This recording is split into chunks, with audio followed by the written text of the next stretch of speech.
Welcome everybody to another episode of NXT on Tap. Um, as you see, I am solo right now. I'm not sure if that'll stay the same throughout the entire show, but let's open up the tab for tonight and recap what we saw.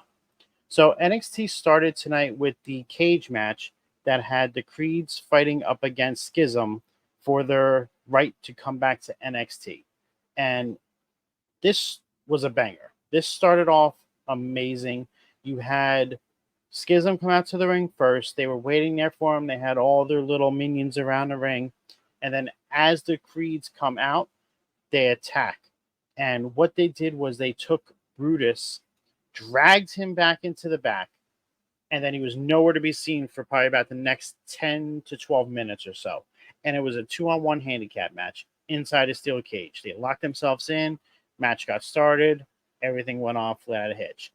This match, though, let me tell you, this really showcased what Julius can do as an in-ring competitor and a solo wrestler, because he did one of the most impressive one-handed power bombs that I have ever seen. Like, clean, got him high up, force, everything. Such a great move, and it really looked like that he was going to be able to beat them on his own. But obviously, because it is a 2-on-1 handicap match, Schism does get advantage. They start taking over the match. They're beating up Julius. Next thing you know, they pan to the entranceway, and here comes one of the Schism's minions flying through the entranceway. And then here comes another one. And then here comes Brutus. And he just starts beating up on everybody. Starts running around the ring, clotheslining all these druids, taking them all out, and then he acts like a bowling ball, just takes out like 10 of them at once. So now everybody's lying out around the ring, and you just have everybody just watching inside the ring, seeing what's going on. Brutus goes up to the door and then acts like the Hulk and just rips the door off. But that's not it. He then takes the door, brings it into the ring, and then uses it as a weapon. It's just something that you really don't see from a cage match. People don't normally try to get in. They're trying to get out to escape the cage. He got in, then used the door, and then the Creeds just took over the match from there, ended up getting the win, and then they now have their contracts back for NXT. So they are back. They are stronger than ever. They held up Ivanal on their shoulders in the middle of the ring, and it was just a great celebration for them. So it is great to see them back. Next, we went over and they had a nice little video package for Roxanne Perez, showcasing each of the 4 competitors tonight in the Fatal 4-Way. Great job by NXT. Love when they do things like this. It makes everything all come together at the end of the night. After we come back from a commercial break, we have the D'Angelo family hanging out in the back. All of a sudden, Carmelo Hayes rolls up with his, puts his on the table. So now they're all sitting there talking about how gold matters in NXT. They're the top people. Here comes up Street Profits. Montez Ford tells Hayes he loves what he's doing with the title.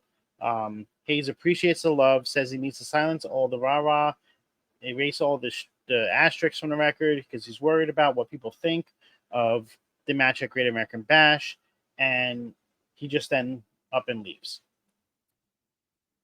Tony D'Angelo gets back into the picture, acknowledges that the Profits used to run the division, and then Ford says, well, maybe next time we're back here, we'll check in on the titles. Next thing you know, you have 4 women barrel through the back, having a backstage brawl, just going crazy, refs trying to stop them, and then it cuts out to a commercial. So pretty action-packed first half hour or so of NXT, and that's the way we like it. We like the shows to making sure that things are happening. You want to make sure things are going on. Like, you don't want the downtime. So a lot of stuff going on in NXT. So if you haven't checked it out recently, I suggest you do, because it is probably one of the more action-filled wrestling shows out there. especially for the WWE. It's probably the one that is the most consistently timed throughout the shows, just making sure everything is going on and on. After we come back, you have your first match of the Global Heritage Invitational Cup, and you're seeing Charlie Dempsey against Pete Butch Dunne. Um, I still want them to go back to his name of Pete Dunne. Butch, I feel like it's over with. It's time. It's past. It's time to move on. And I was hoping that the NXT, him going back down to NXT, would do that, but apparently not. So you had a great match here between these two competitors. Both of them are really great in the ring. They love to show off. They're both technicians. And you got to see Pete Dunne almost shine in this match, bringing back what he used to do in regards to like all his little moves. Like, yes, he does them in the main roster with the Brawling Roots, but here it just seemed like you got to see it a little bit more, like almost like he was trying to shine through, trying to come out. So maybe this does lead to him coming back as Pete Dunne, which would be a great way for him to do it. So you had a great match between the two. Dunn was using his headbutts, Northern Lights into the ground. He was doing all his joint manipulations. Charlie was having great reversals. Um, Butch did this inverted Muda lock, which actually was pretty good.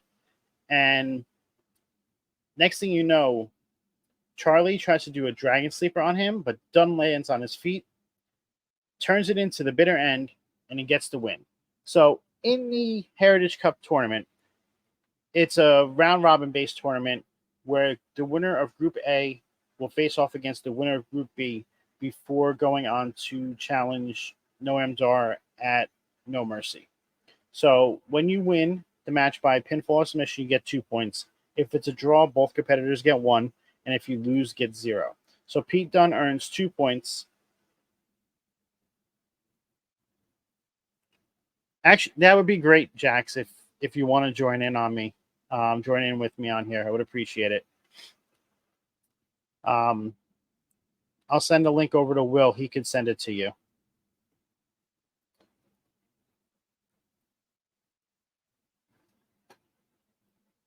Sorry about that, guys. So yeah, so this was the first match in the tournament, and so now Pete Dunne, aka Butch, has 2 points, and Charlie Dempsey ends up with 0. So the other two, there's 4 competitors in each tournament, in each group. I believe this grouping also has Axiom and I don't want to say the wrong names in this. I have to look it up. But I love the way the tournament is set up. It is actually different than what WWE normally does, so I'm all for that.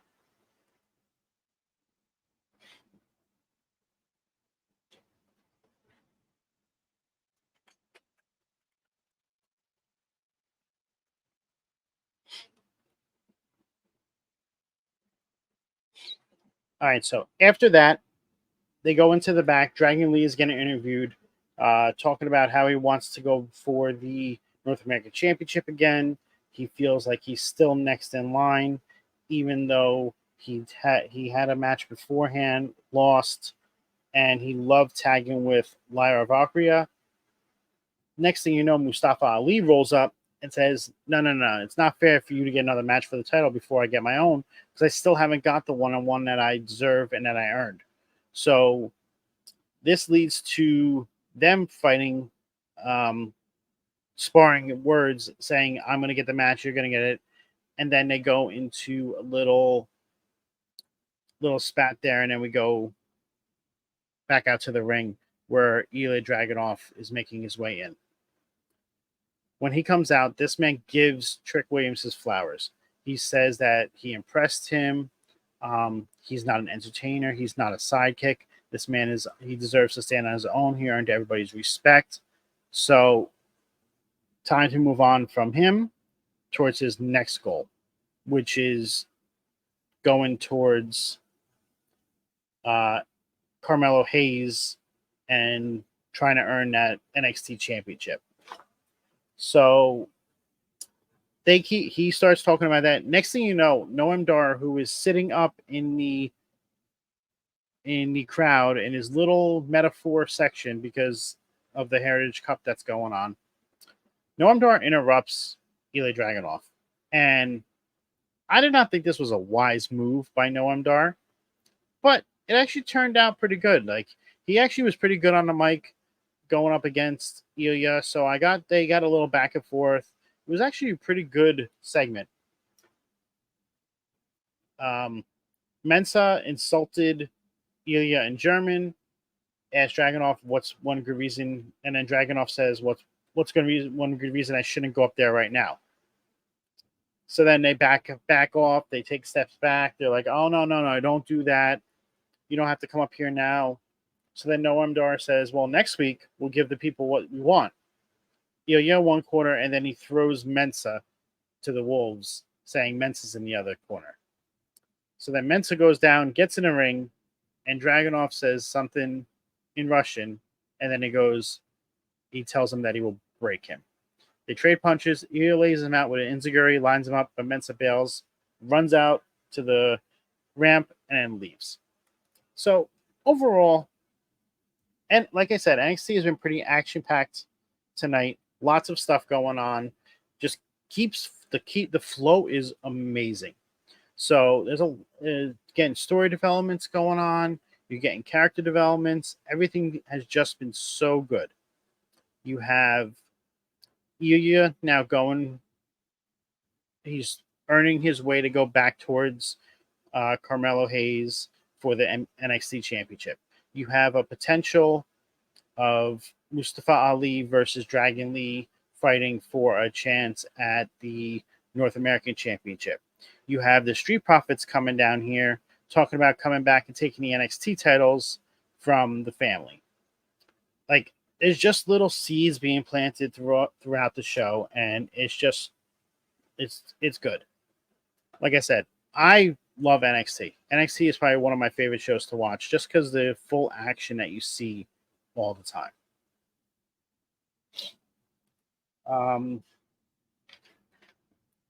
After that, you have a video package from Gigi Dolan.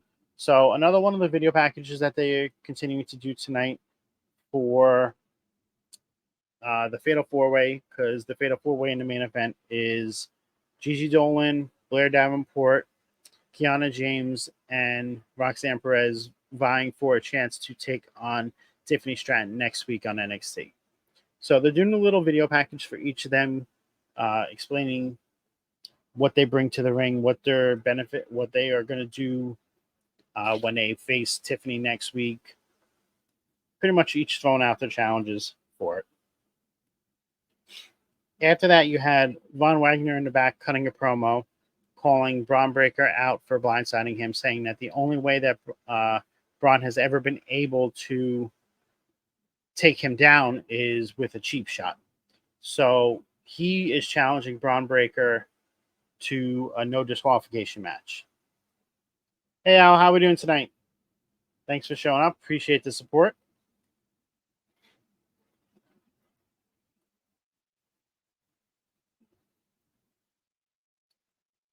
So they continue to move on with that storyline with Braun versus Wagner. Wagner was still wearing the table, wearing a shirt, I believe, that says "Who's next to be tabled," something along those lines. It's actually pretty interesting. I do like the story where he says "Who's next to be tabled." Let's see if I can get Jax this link.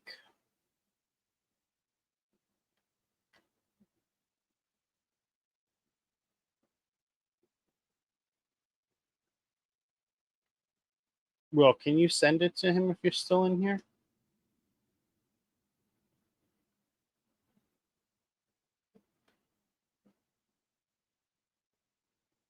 I know he's in our server, but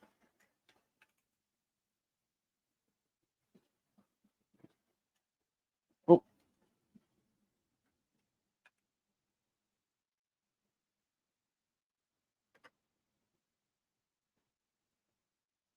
Here we go.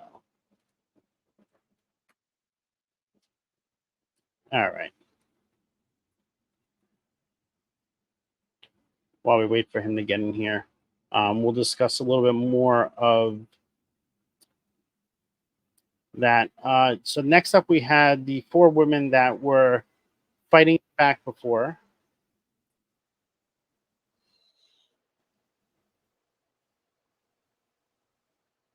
There he is. Hello, good sir. How are we doing tonight? I'm doing very good. Thank you for having me. So, for everybody that doesn't know, this is the Ginger Ninja Jaxpo. He is the co-host of Nerdy News at 420 on Rivet City Radio, alongside his partner, the Will Gray. Welcome in. How are we doing tonight? Doing very good, man. Excited to talk NXT. I've really grown fond of listening to you talk NXT. Well, no, not a lot of people have like see NXT like someone like me or you do, because I watch it every week. I go to the live shows when they come to town. It's like a local promotion for me. I love it. I wish they toured up here. Like, it's few and far between that they come up to this area. Because I definitely would be going if I lived down in Florida, and I would be signing up to try and get those tickets every single week. They're free every week. I know, but I know it's like a limited run, and you have to you have to get on this list. You have to know somebody. Yeah.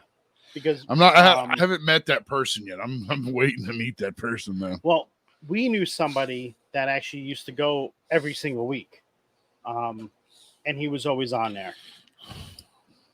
And you probably seen him on there. What's up, Mike? Guy named Kip Killer. He used to always have the 2 belts on his shoulders, and he wore like the bucket hat. Yeah. He used to be in our server on the Discord. And so we knew him, and we always looked out for him on the shows. Oh, hell yeah. How are we doing tonight, Kane? So, you want to give any thoughts on what I've covered so far? What part were you at? Because I just jumped off. So, I was just about to start the women's tag team match that had Dana Brooke and Kalani Jordan versus Lopez and Lola Vice. Yeah. So I don't know if you want to give your thoughts on the steel cage match that started tonight, or the Heritage Cup match. The first one. I'm liking this Heritage Cup Invitational. I'm liking the point system to it. I don't understand William Regal's son representing the United States. Did it say United States? Yeah, he's representing the USA. Interesting. Yeah, that part I don't understand, but I like the point system. I like who they gave the wins to throughout the night. The cage match was kind of fun to watch them being hauled off at the beginning, the Creed brothers took a little bit of a beating tonight and came out on top. Made them look real strong. Yeah, that like I said earlier, that one-arm power bomb by Julius. Oh, that was freaking impressive. When they came up, when he carried both of them on his shoulders for the Creed bomb, I was like, "There's no way he's making it halfway across the ring." And he just steadily, those are some big, strong boys. So, in reference to the Heritage Cup, I was able to find out who the members of each of the groups were. So Group A is Tyler Bate, Butch, Charlie Dempsey, and Axiom. And then Group B is Joe Coffey, Duke Hudson, Nathan Frazier, and Akira Tozawa. So I think they have Charlie Dempsey representing the USA because they already have 2 people representing England in the tournament. I could see that. So I think that might be the reason why they have him designated as that. Yeah. I just thought it was real weird originally. I was like, I thought he was. I was like, all right, it's kayfabe, baby. Let's keep it that way. That's what I was like. Whatever they want to do with it. I'm kind of sad. I was kind of sad Dragon Lee wasn't in it. Yeah, I was too. But I think they were because he's still going for the North American title picture. Yeah. So I think they didn't want to commingle that too much. Like, because I think Mustafa Ali would have been great in this. Yeah, he would have been another great one in this. Like, I would have liked to seen him win this. Give him something. Yeah, Mustafa Ali is such an I'm so glad to see him back down in NXT getting TV time and getting we're seeing him in the ring more. And I love the gimmick he brought last week. Like that whole little promo that he did with the like the American flag and everything else, like the almost like like a campaign speech that he did. There you go. And what was great about it was this is something that he tried back when he was on the main roster and it got squashed. So I'm glad that they're allowing him to do it now. Yeah. There's Shawn. I personally think Shawn Michaels book's a better product than Triple H does. Yeah, I think but Triple H is trying to feed so many hours where Shawn's only got to focus on 2 hours. I think the problem with Triple H is he still has other people in his ears. Where Shawn Michaels probably just has Triple H in his ear. He's in his ear. They're probably 2 dudes going, you know what would be cool? Is if you carried them across the ring on your shoulders. Both of them. That'd just be fucking cool to look at. The crowd was hot tonight. The crowd was into everything tonight. I don't think the crowd was dead for any of it. And that's what I love about that Orlando crowd. I'm surprised. Like, even like the women's tag match that we're going to talk about now, like the crowd was still into it. Like, yeah. So you had Dana Brooke and Kalani Jordan versus Elektra Lopez and Lola Vice. So this is still building up. Like, it's still putting in the like Dana Brooks actually getting TV time. She's getting involved in everything. But it's more about her relationship with Kalani Jordan. And I think that's what's going to come out of this is going to make Kalani a better star in NXT and move her up in the ranks. Because right now they're not winning as tag team in any of their matches they do. And I just think like with Lopez and Vice getting the pin, it's just keeping that going where they keep in their momentum. They're getting better. They're trying to establish women's tag teams in NXT, which they need to, because right now I feel like there is none anywhere. And either WWE needs to start making some and actually building them up, or they just need to scrap those belts.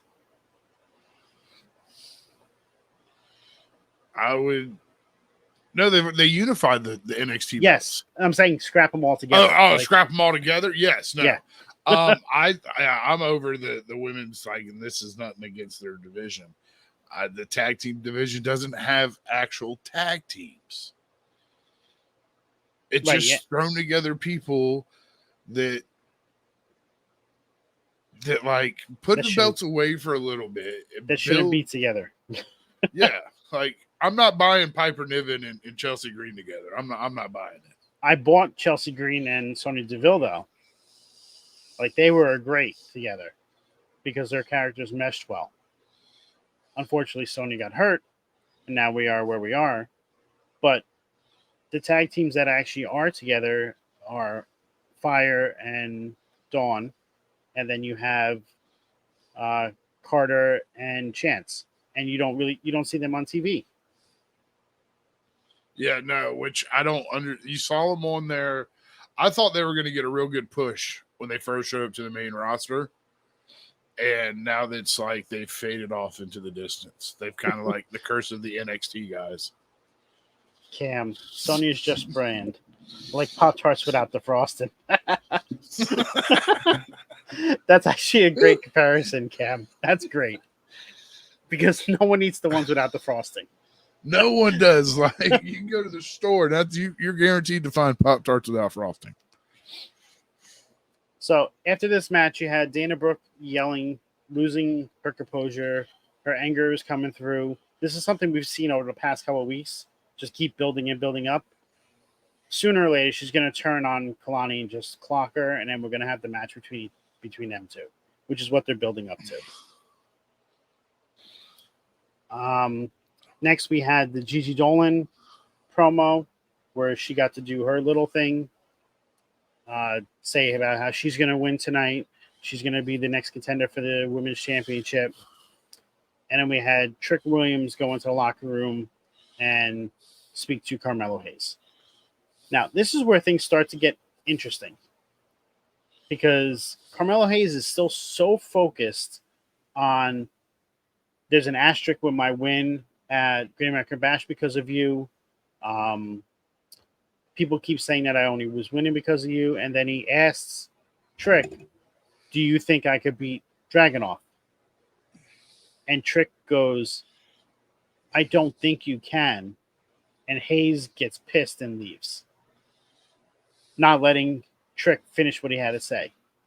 Because Trick then finishes with, I don't think you can because I know you can. But Carmelo doesn't hear that. And it's like those little seeds, like I said earlier, just planting throughout the night for things to come. And I'm here for it. Yeah, because I think that's going to be Carmelo's next.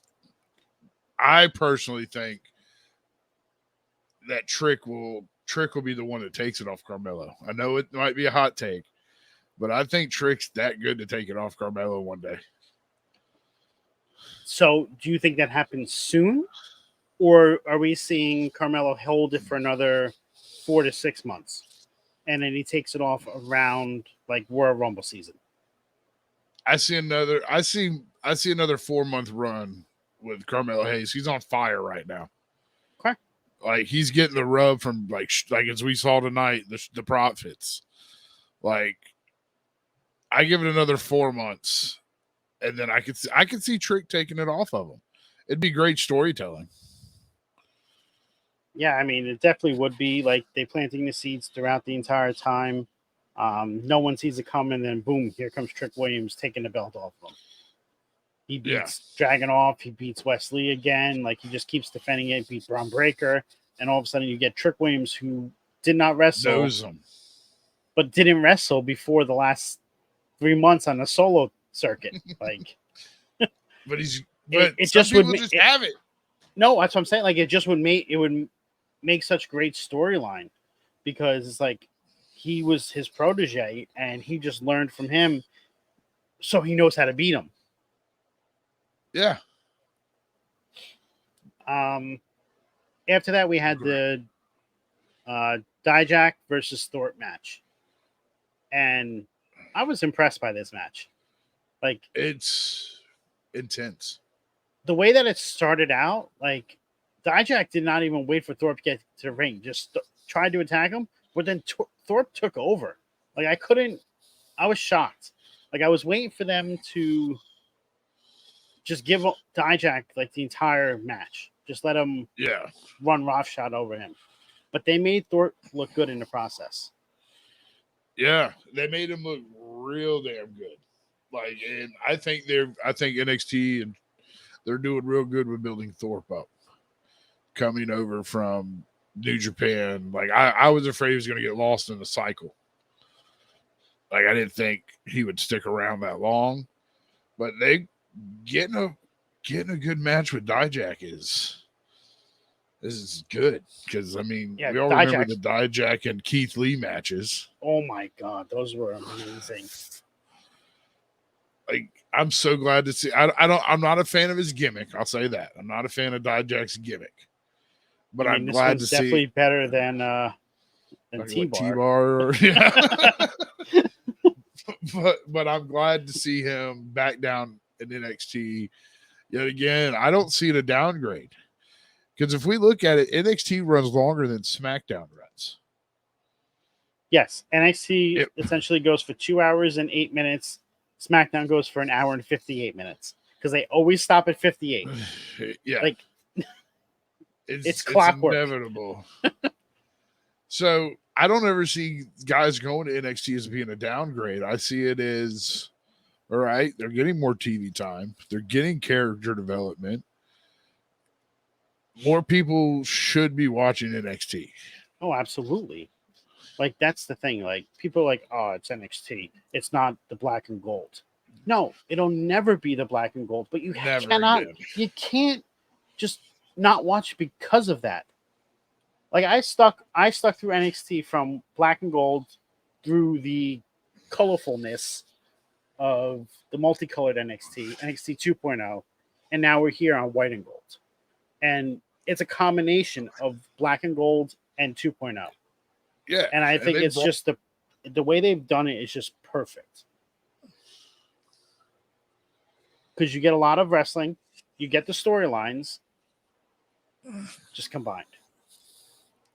Yeah, I mean it gets overshadowed. I think no, it's underrated. Thank you, Alaskan Crippler and Chi-Town Drew, for the follows. Appreciate the Thank you support. guys. So yeah, but oh, go ahead. Sorry. No, go ahead. Oh no, but the Thor, like we were saying, the Thor Dijak match would have to be low key. Probably, I wouldn't say the sleeper match of the night, but it's well worth going back and giving it a watch if you did not catch it live. Yeah, almost any of Dijak's matches are rewatchable. Like, he's just so good in the ring. And Eddie, like, he surprises me. Oh, all right, Cam. Have a great night. Have a good night, Cam, with your illustrious looking beard. I will touch it one day. That's his mission. That is your mission. Yes, it is. Thor, I watched some of his stuff over in New Japan, and he can go. Yeah, I'm not too familiar with New Japan stuff, except for like recently watching when Impact had them on it, or AEW. So I don't know really all of the lower tier people in New Japan. That's something I definitely need to start checking out so I get more familiar with people. I say this when it comes to New Japan. Living over in the States, it's very hard to keep up with it because of the way they do their events. They don't have like it's this event, and like no events for like a month, and then this event. It's very hard for me to keep up with. Yeah, it's also on at like 3 a.m. And yeah, and I sat through that G1 with Will. That 6 a.m. That's insane. But Dijak came out the winner of this match. He did it via pinfall after giving Thorpe the Cyclone kill. So yes, pretty good match. I can see them. I mean, this was the second match that they've been in, so I don't think there's going to be a third one since Dijak won both of them. No. But I can see good things coming from Corp out of this. Yeah. Thorpe would have been another one I would not have minded seeing in the Heritage Cup. Yeah. They could have done 16 for the Heritage Cup. Yeah, they could have done it so many different ways. And brought people in from the outside. Like, that's what I was hoping they would do. Like the Cruiserweight Classic. Right. Like, I'm still waiting. Still waiting for Brian Pillman Jr. to show up. Still waiting. Ooh. Like, it's happening soon. I just don't know when. He did sign, didn't he? I think he did, yeah. And there's like all creative in place and everything for him. So I'm just curious as to when it's going to happen. The funny thing is he just moved from Jacksonville back up north to have to probably move back down to Florida.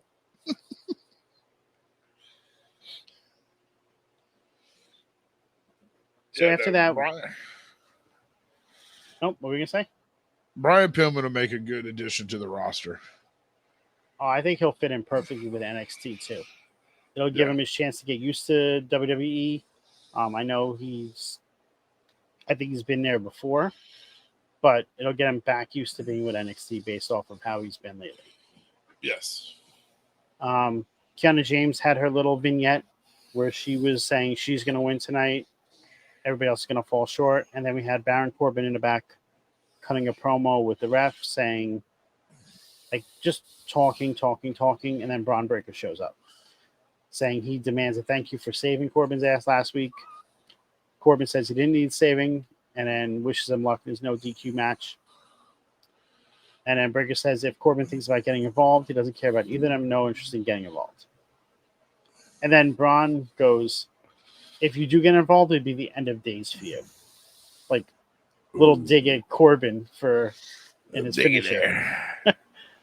He's trying to bait him. So I'm interested to see what happens when Braun and Von Wagner do face off in that no DQ match. Because now after this, Corbin's definitely getting involved. Oh, Corbin's getting involved. Definitely getting involved. And I would not mind seeing Corbin versus Braun either. Like, Braun Breaker's showing me he can have a run without a title and stay relevant. Because for the longest time he came in NXT was the first 2 months he didn't have a title, and then after that he's been NXT champ ever since. He was NXT champ until he lost, and then he turned heel. And that was the best thing that he could have ever done. There you go. This run he's on right now is going to make Braun Breaker a main roster guy. That colorful, weird. You have to live into the name Steiner. You went through your colorful phase. Now go into your mean whoop ass phase. Just don't get put through a table. He's gonna get tabled, Kane. He'll get tabled. Everyone gets tabled. After that, we had another vignette from Angel Garza and Humberto Carrillo, which these vignettes over the past few weeks have been great. And I'm excited to see them come back. Hopefully a better tag team than they were before.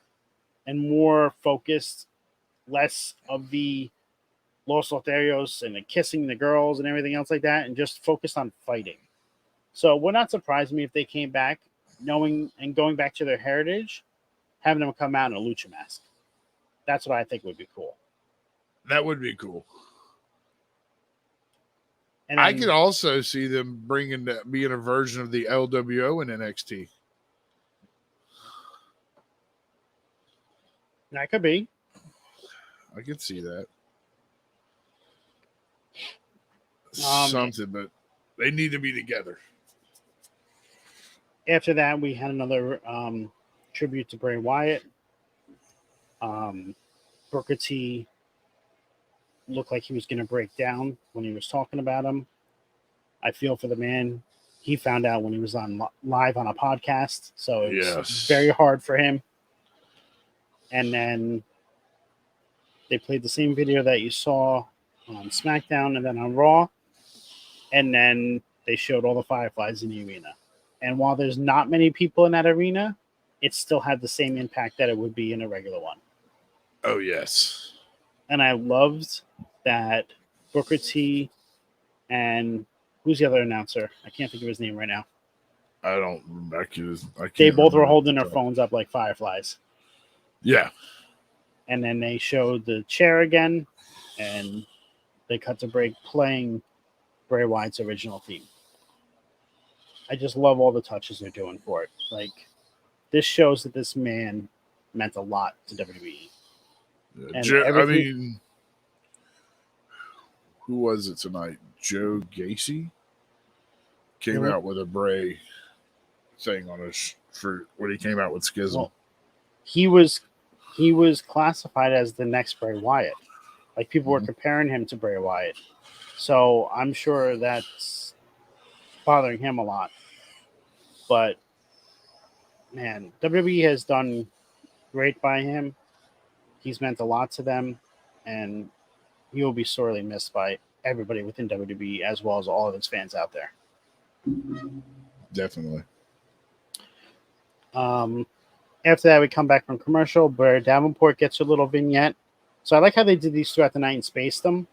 Made it, it just kept the focus on the main event. Rhea Ripley and Dominic appear via Instagram, saying that Rhea says that Mustafa Ali and Dragon Lee want a piece of him, but he doesn't want to share. So Mysterio says that they need to fight it out to see who's the real winner. And then Ripley whispers in Dom's ear saying that he should be the special guest referee. So that means we're getting a triple threat.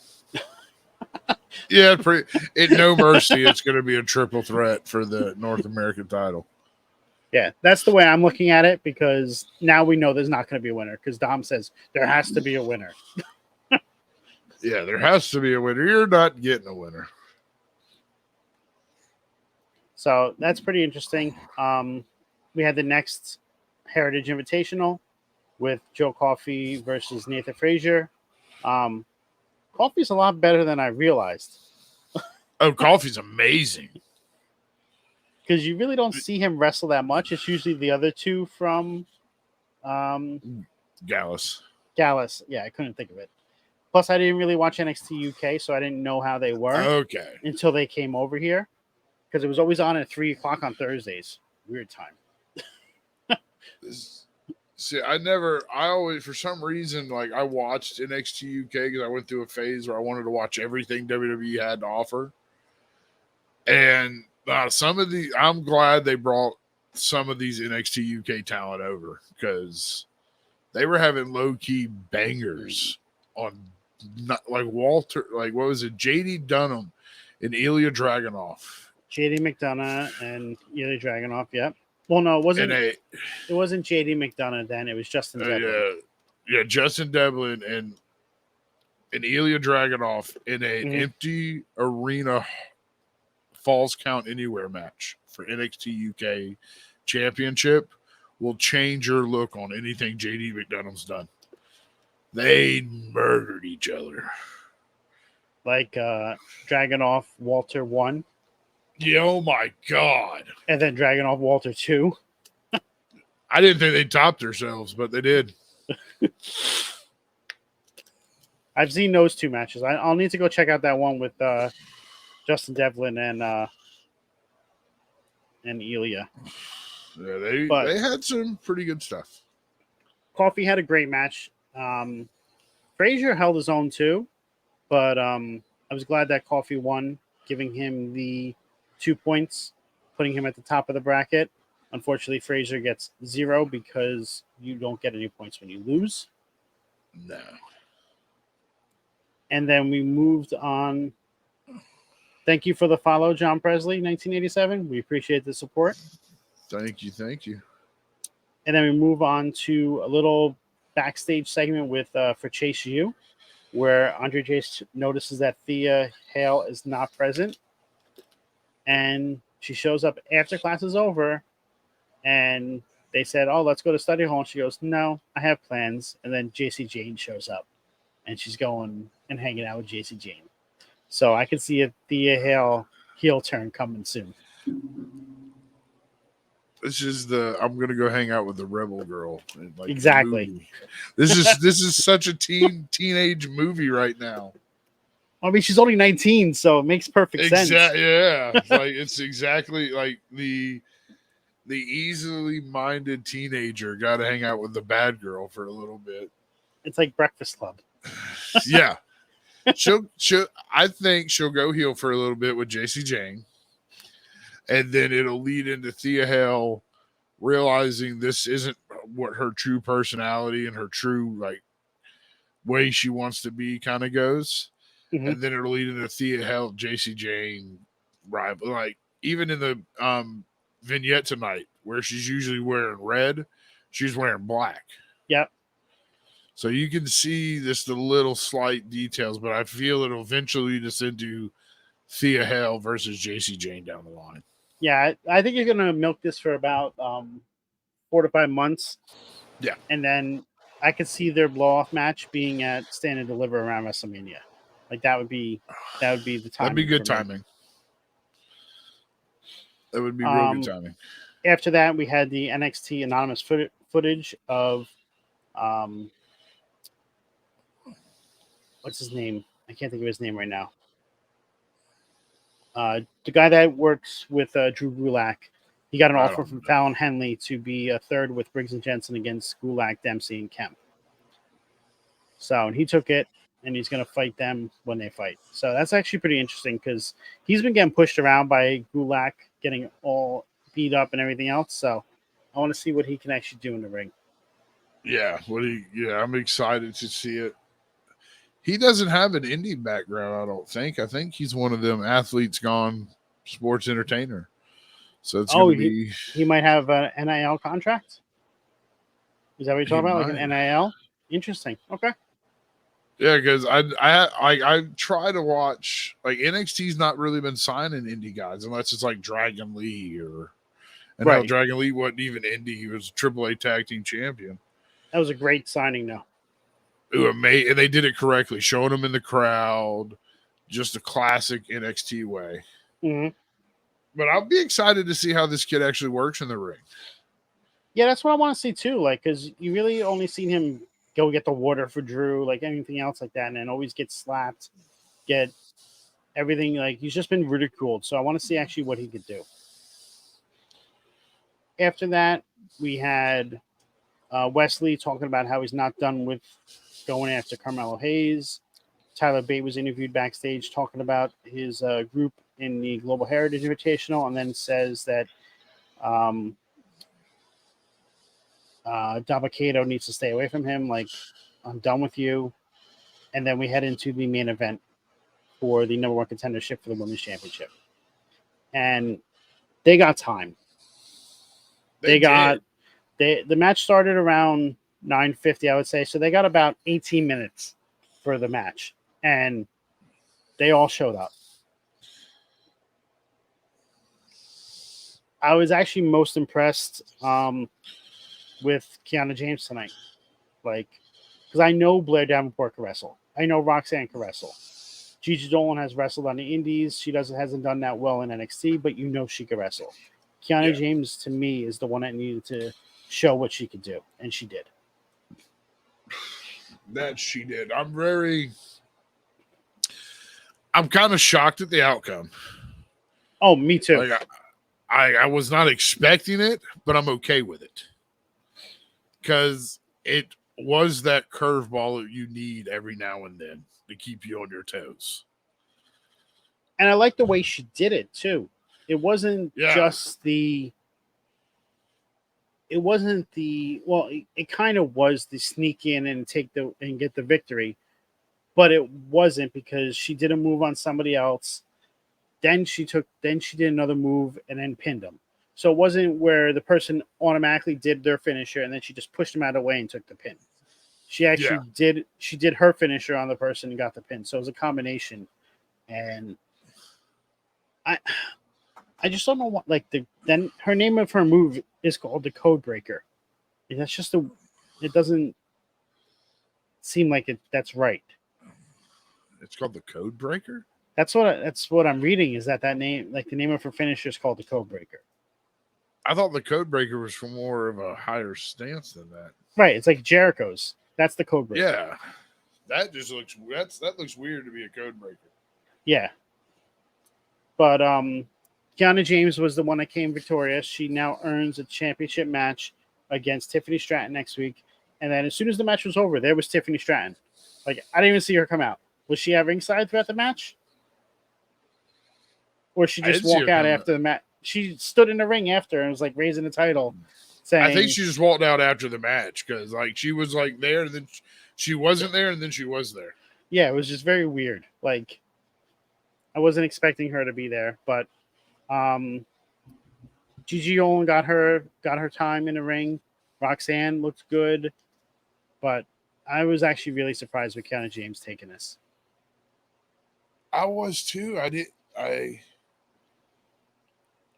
Not saying she doesn't deserve it, but I honestly thought, I was like, all right, this is Gigi Dolan's shot. This is going to be her chance. And I thought that too. And then after that, we had what Kane just said. Mello went into Shawn Michaels' office to talk about something. So this is him going in there and saying that I need a match versus so-and-so to prove that I can do this without him. Yes, Sammy, we started a little bit late we are about to wrap up in the next minute or two, and then we will raid over into Will's show. But that's what I think that he wanted to talk about, to try and prove himself. Yeah, it's going to be interesting. I love when they leave it on a cliffhanger. It makes me want to tune in next week to see what happened in that office. And NXT is great for that. Yeah. NXT, it's a sleeper company. It's its own brand. It deserves more exposure. I mean, it's on USA, for Christ's sakes, people. People Take don't 5 minutes out of your day. People don't give it enough attention for it. Hey, if people don't want to watch it and they want to come here afterwards and then get the recap from us, even I'll better. tell you all about it. We'll be here every week to do it. So let's close out the tab for tonight. Ginger, where can people find you? You can find me Wednesdays, Wrestle Talk Wolfpack on Twitch, Tuesdays and Sundays on Rivet City Radio, for nerdy news at 420 on Tuesdays, and Bots Chair Shots on Sundays. I am Scowls. You can find me here on Off the Top, powered by Rivet City Radio. We have, we're going to be heading over to our sister brand, Rivet City Radio, to join in on their After Dark show tomorrow night, 10 p.m. on Rivet City Radio as well. We will have Cam G with The Boom. And then Thursday, we will be doing our career retrospectives on the Young Bucks, 10 p.m. right here on Off the Top Media. I hope everybody has a great night. Stay with us as we head over into the raid, and we'll catch you on our next show. Have a great evening. On the flip side, like they say, it's closing time. You don't have to go home, but you don't have to stay here.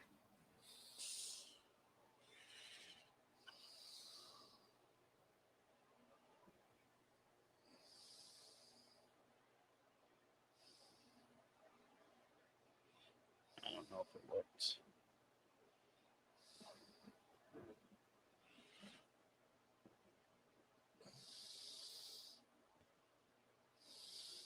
Yes, it did.